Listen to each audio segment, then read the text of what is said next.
calling. I said I love you forever. We can make it together. What goes up must come down. There's lots of friendly faces all around, and nothing's ever lifting me higher than a touch of your sweet desire. What we're all built and right. We just have to hold on through the night. As long as we are watching the fire, we'll be safe from the devil's choir. I stand by you when you're falling, when the river is calling. I said I love you forever.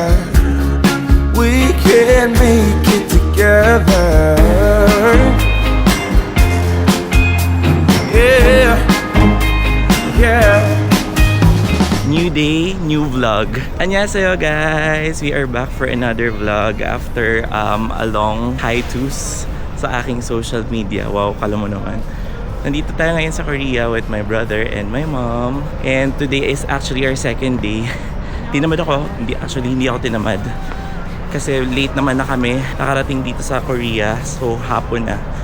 Hapon na kami nakapag-check-in. That's why nag-focus na ako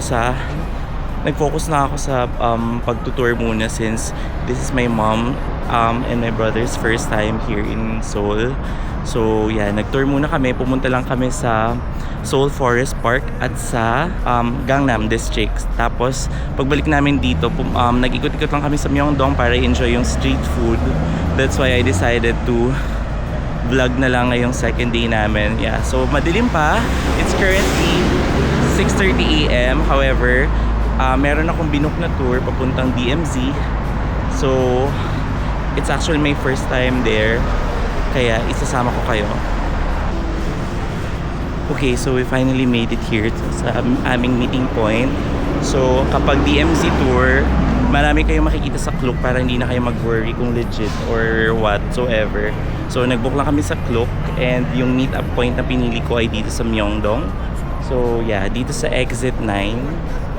Yan, makikita nyo naman yung exit 9 ng subway. So nandito lang siya. Good thing merong 7-Eleven dito sa harap. So kung nagmamadali kayo, late na yung gising ninyo, you can grab a quick breakfast. Bili na lang kayo, tapos dalhin nyo na lang sa bus. But yeah, good thing pagdating namin dito, nandito na yung aming tour guide, si Alex. And then we are advised na punta kami dun sa may Holly's Holly's coffee shop. So yeah. So bumili lang ako ng sandwich para hindi ako magutom. So meron daw ditong white na bus. Wala pang katao-tao guys, na sobrang lamig. So actually I think it's 11 degrees. So nandito yung pinakamalaking Daiso. Guys, imagine ganyan kataas ang Daiso.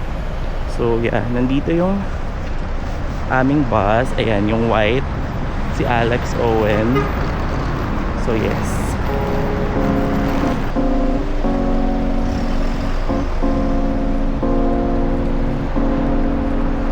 Yes. I'm turning off the highway, looking for a higher road, heading for a better life without the heavy plights. I've done my share of dealing. I lied and I cheated too. It's all behind me now, and girl, I just can't wait to move on. Come and walk beside me, feel my honest aim. I'm reaching out my hand for you to claim. So darling, don't you ever change your mind. I wanna be with you all of my time. Stay with me forever, and we'll find a brighter new day. Yes, a brighter new day.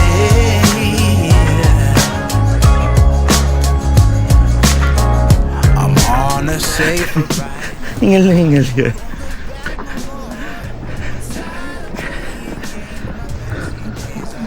So, nandito na kami ngayon sa bridge. Okay. Konti pa lang yung tourist. Kaya, maganda pong mag-explore sa place. Sobrang lamig. Kaya, hindi ko alam kung nakikita nyo. Medyo umuusok-usok pa pag nagsasalita. Open at 9. Check my name card, everyone. Always please check my name card. So, see you at 9:20 on the bus, and the bridge will open at 9 o'clock.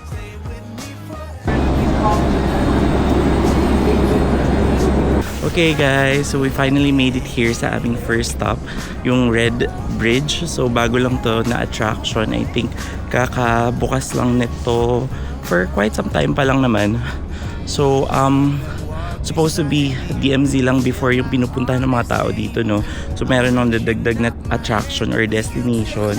So kukonti pa lang yung tao na dumating dito sa first location namin. And unfortunately kanina, no, nung nag-explain yung tour guide namin na si Alex, sobrang galing niya, by the way, shout out kung nanonood ka or kung mapapanood mo to, hello Alex.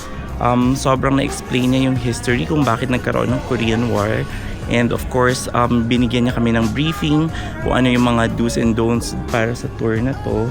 And so may mga spots kasi or certain spots later sa DMZ na not allowed yung pagtitake ng photos or videos. Of course, since yung pupuntahan namin ay highly classified yung mga nandun. So, yeah. So, unfortunately nga, hindi kami nakapag-breakfast dahil nga sobrang aga ng tour, 7 AM. And it took us around an hour lang naman para marating tong first stop namin. So, since maaga pa, at 9 AM pa mag-open yung bridge, we will have our quick breakfast na lang muna dito sa labas ng cafe since hindi namin nakain yung binili namin kanina sa Nice to See You. So yeah, so konting photo op lang dito.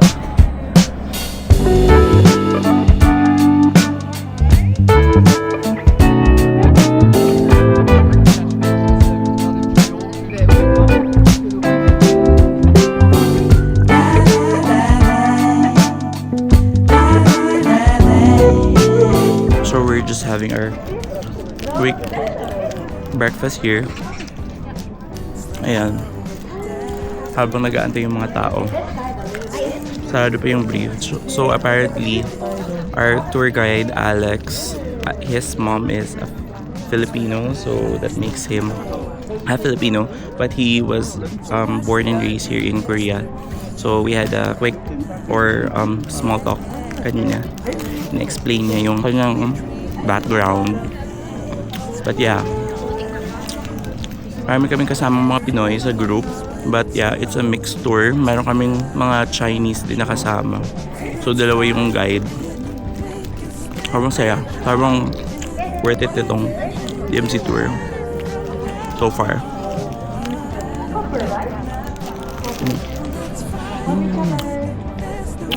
Kakaguto. So sabi niya kasi kanina, ang lunch namin ay around 1 PM pa. Kaya, for sure, di na kami magugutom.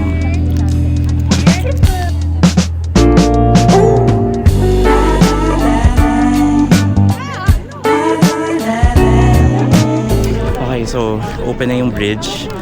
Pina-line up na kami dito sa tour according to the tour group. Alright. Start na. There's on the bridge. It's wobbly. That's our tour guide. Hello. Anong ginagawa mo? You can speak Tagalog. Cause time is running out, and we can't just stay and watch it. No, It's a little bit wobbly. I don't think being alright, but we freeze when it's all up to us. So let's fight it, make it stand and try it. Everything will matter from now on. Matter from now on.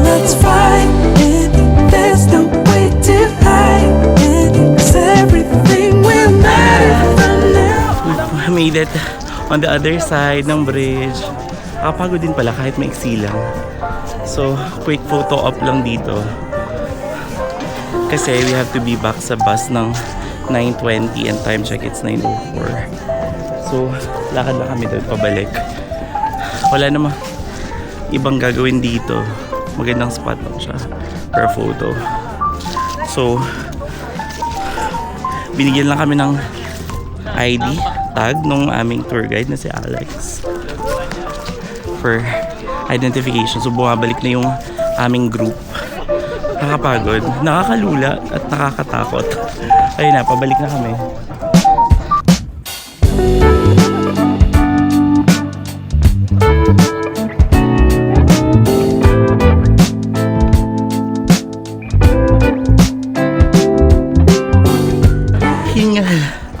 Hingal yung inabot namin. Kailangan magre-relax lang kami dito. Kidding aside, maganda naman yung landscape dun sa kabila. Enjoy naman namin. We're just taking a break, although malapit na yung call time namin. Kailangan lang ni mama mag-take ng meds. So, kailangan namin makakit ng bus. And then, we are heading to the DMZ, the actual DMZ. No need na. Sa next stop na lang. So the tour is about 3 hours lang naman. So after nun, we are expected to be back in Seoul ng 4 p.m. pala. Pagod. Pagod. Nakahingal. And try it. Everything will matter from now on. Let's fight it. There's no way to hide it. 'Cause everything will matter from now on. 'Cause it's high tide.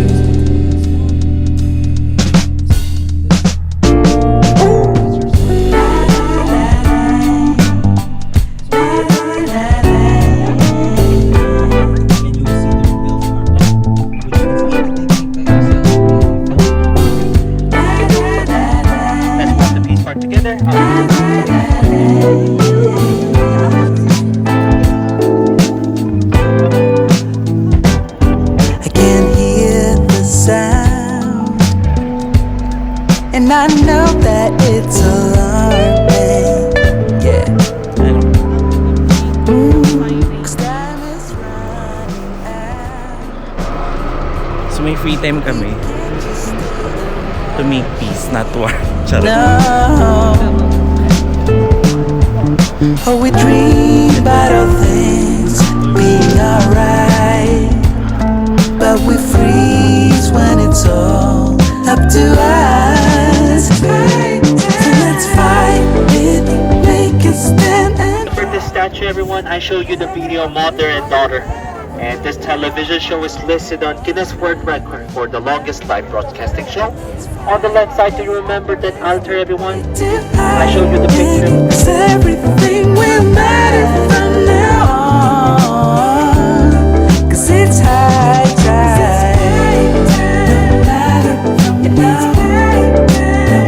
Yeah, we must fight it now. 'Cause nothing else matters from now on.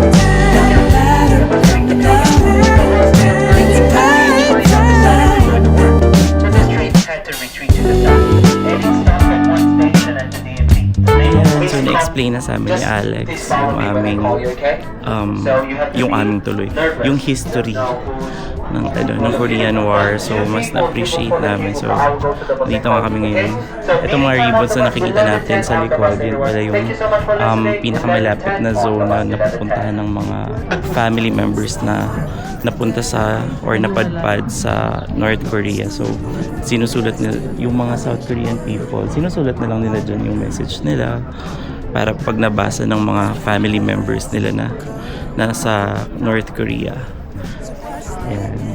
Although ngayon yung ibang mga writing burado na. But yes, yan siya. So yan yung train naman sa likod ko. Yan yung surviving train na binomba or pinagbabaril or kung ano mang ginawa ng mga ng mga North Korean during the peak of the war. So I think there are thousands of holes. Yan. Sobrang sira siya. So sabi nung tour guide namin, nung na-recover to, meron ng growing tree kasi nga parang 30 years na siyang na-stuck dyan sa DMZ. So meron siyang tree. So ang ginawa ng government, nireplant dito yung tree. Ayan na siya. So apparently yung tour guide pala namin, yung grandpa niya, taga anong country tuloy, anong yun, city or town, whatever. Yung last city, I forget lang the name, siguro isusulat ko na lang dyan sa description. Ay hindi, dito na lang pala, insert na lang natin dito yung name. So taga dun yung grandpa niya, kaso nga na-claim ng North Korea. So yung grandpa niya pumunta sa Seoul kasi ayaw niya mag-join sa North Korea para lang makaligtas sila. So yan, ito yung mga remnants. Ito yung boundary. But we freeze when it's all up to us. So let's fight it, make a stand and try it. Everything will matter from now on. Let's fight it, there's no way to hide it. 'Cause everything will matter from now on. 'Cause it's high time. No matter from now. Yeah, we must fight it now. 'Cause nothing else matters from now on. No matter from now. Ay, kuya.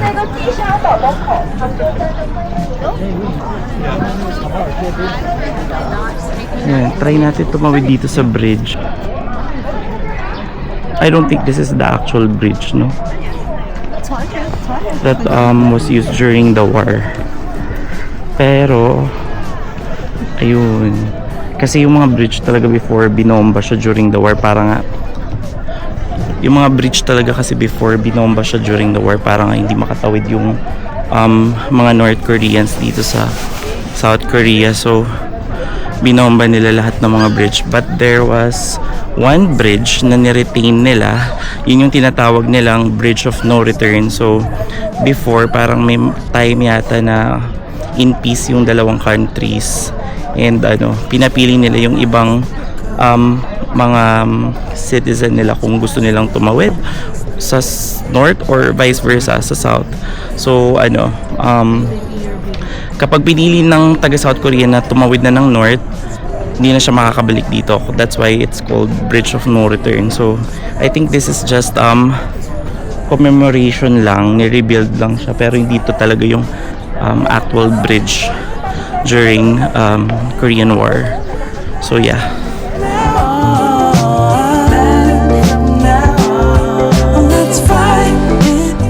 So ito na nga yung yung release ng train. So ang pinaka last stop sana, or yung pinaka last stop sana nitong train na na damage, papunta sana dun sa last city ng South Korea. Hindi ko alam kung city na ba yun during that time, pero yun, so binomba siya, pinagbabaril. Sobrang emotional talaga ng feeling kapag siguro nakapunta kayo dito. So here are some photos nung mga Koreans nung during time of remembrance nila. So yeah, yan. Sound. And I know that it's alarming, yeah. 'Cause time is running out. Ayan, so kung pupunta kayo dito ng late, marami na kasamang tourist. So marami talagang mga gusto ma-experience tong DMC. Kaya inagahan na lang talaga namin. Sabi naman ng tour guide namin,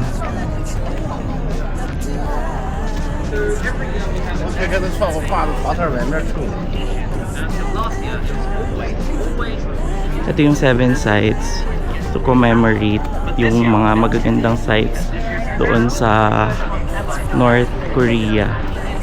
Commemorate? Bakit commemorate? Mali-mali. So ayan, kung pupunta din kayo dito, marami ding restaurant, convenience store, souvenir shop. But yeah, ito, dito sila nag-o-offer yan, mga ano yan, mga sites daw doon sa North Korea. So yeah, tapos na kami dito mag picture. Enough naman yung 30 minutes. Actually more than 30 minutes naman pala kasi may ano pa, may discussion. Hindi, may briefing pa yung aming guide. But yeah,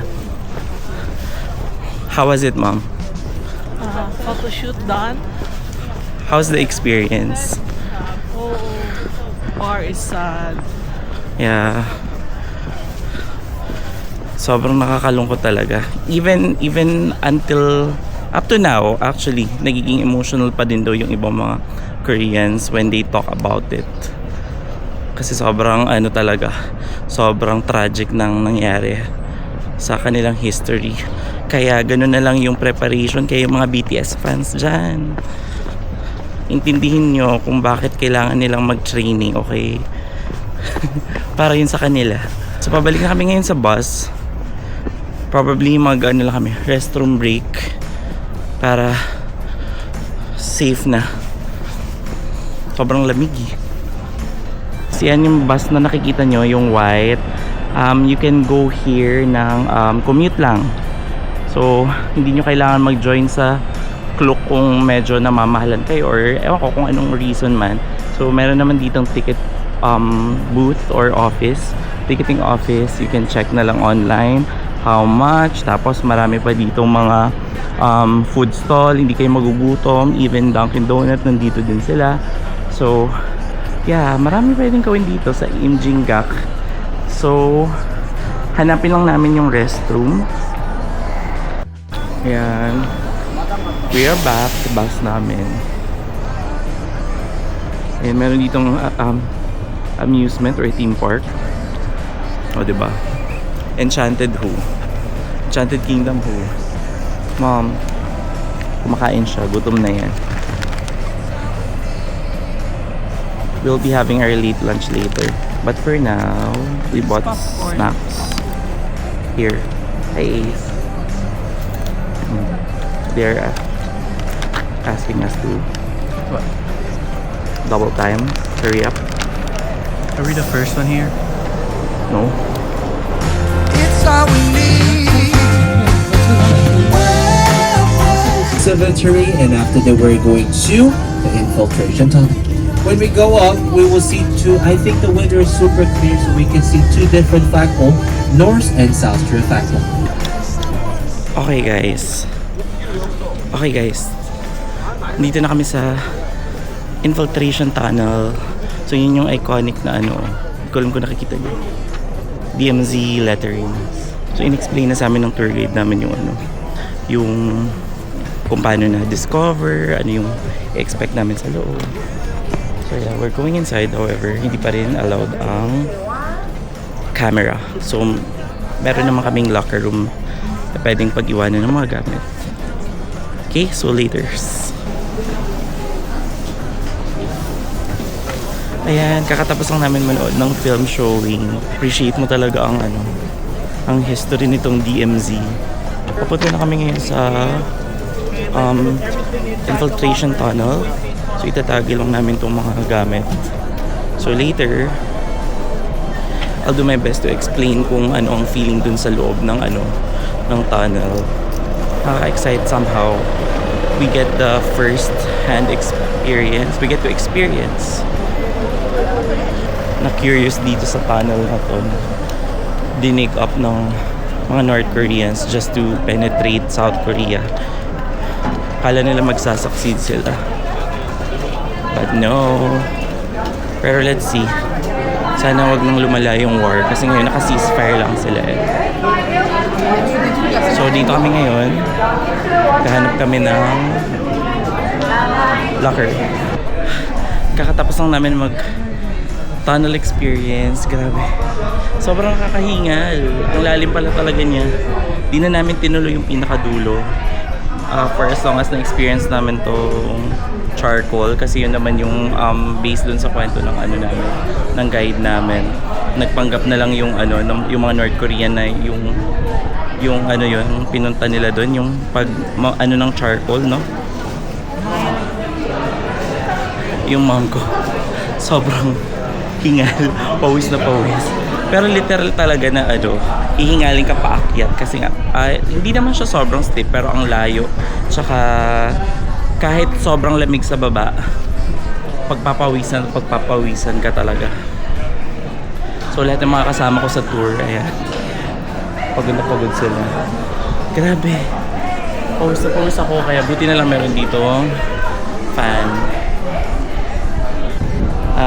Ayan, so buti na lang meron dito mga lockers.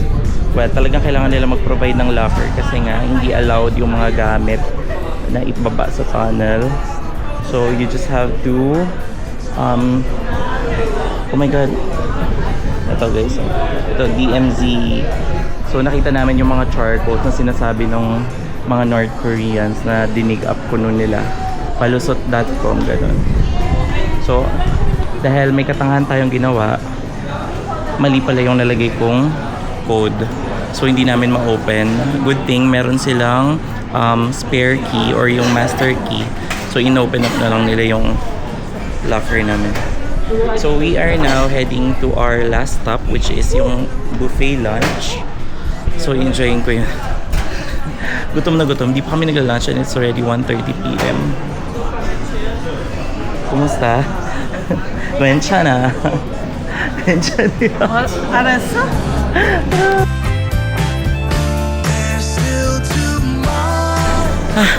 Grabe, tingnan nyo. Kailangan mo talagang hubarin yung puffer jacket mo kahit sobrang lamig para lang lumabas yung init sa loob. Grabe. Yeah. We are now heading to the restroom lang. Kasi meron pa namang 20 minutes. Grabe. Pero it was such a great experience. So yun yung ano, nandun yung tunnel. The vibe. Crash landing on you at its finest. Tapos kanina pinakita din sa amin, dinaanan din namin yung ending scene kung saan sila yung hinabol ni Yoon Seri si Captain Ri dun sa demilitarized zone. So yeah. Ito siya.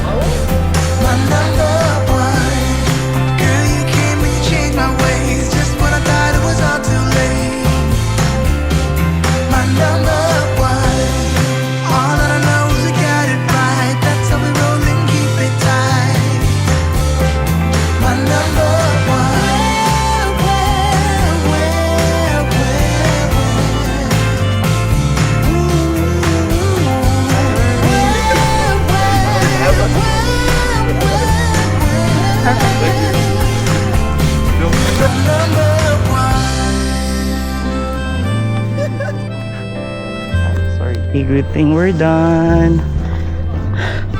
Kunwari nakatawid kami ng North Korea. But syempre ano lang yun, kunwari lang. Nandito yung border. So kung wala ka ng balak sa buhay mo, wala ka ng plans, pwede ka nang tumawid dito. Naboboard ka na sa buhay mo. So yes, ito. In a few minutes, alis na kami. And then enjoy na namin yung much waited buffet.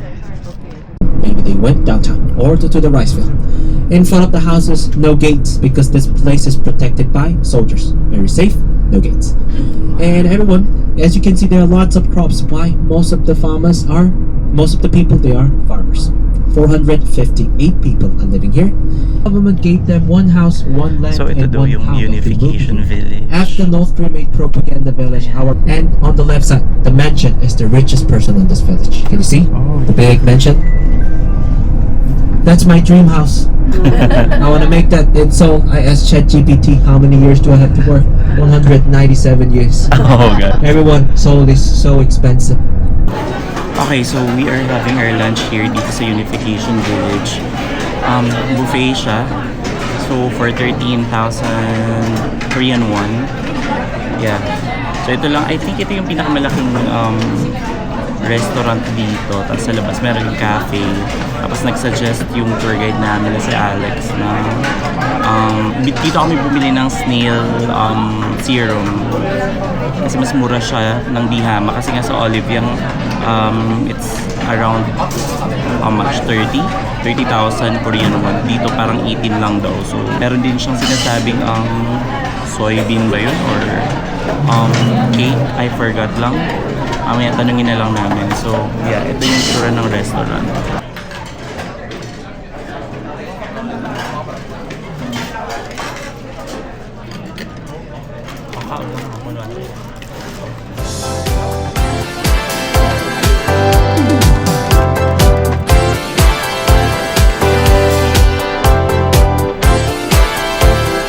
Guys, mali pala ako. Dito sa DMZ, meron pala silang soya ice cream or smoothie.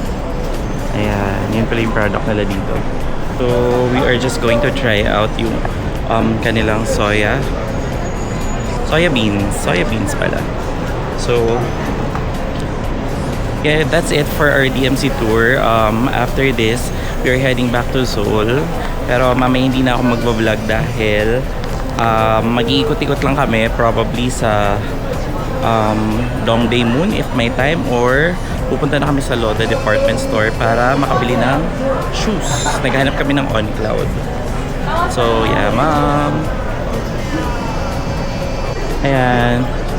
So bago kami umuwi, bumalik sa Seoul, meron dito, of course, hindi namin palalagpasin itong soya beans.